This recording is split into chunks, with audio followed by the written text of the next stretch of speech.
what did go wrong those first few minutes?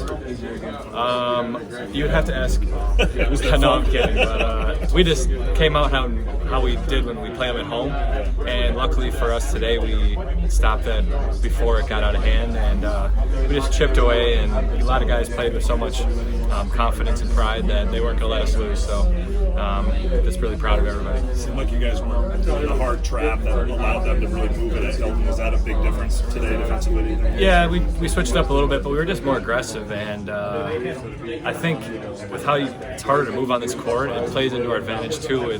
They can't really turn the corner, or they're going to slip or whatever. But I just think that we just played so much harder than we did last game. It's that bad that it's affecting. Well, it might be affecting us in a good way. I was thinking because it's sometimes easier because guys are losing their edge or whatever, but not too much to look into, I would say.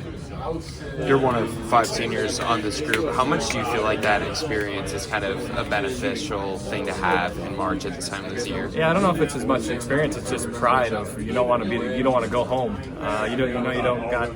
You only got limited amount of opportunities left. So when we were down by 10, you just look at JJF Taman. They weren't going to let us lose, and they played that way today. And just the opportunity to play another game tomorrow is a blessing, and it's so much fun with the crowd here and just being here. It's fun. You talked about those 2 seniors, the stars, not really going to let you guys lose today.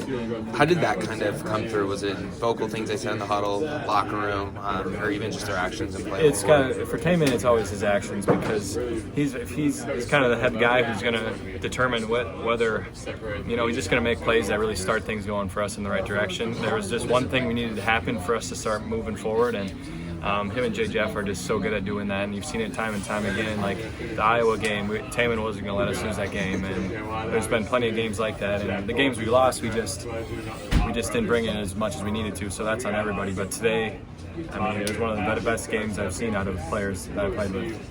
Joshua obviously really took over with his physicality, getting to the paint, especially in the first half, early parts of the second half.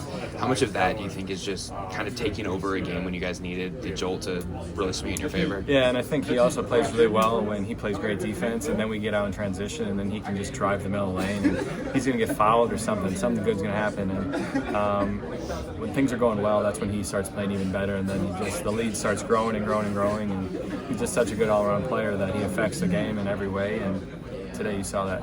Taman shooting, hits 4.36, most he's hit in the game this year, has 3 yesterday.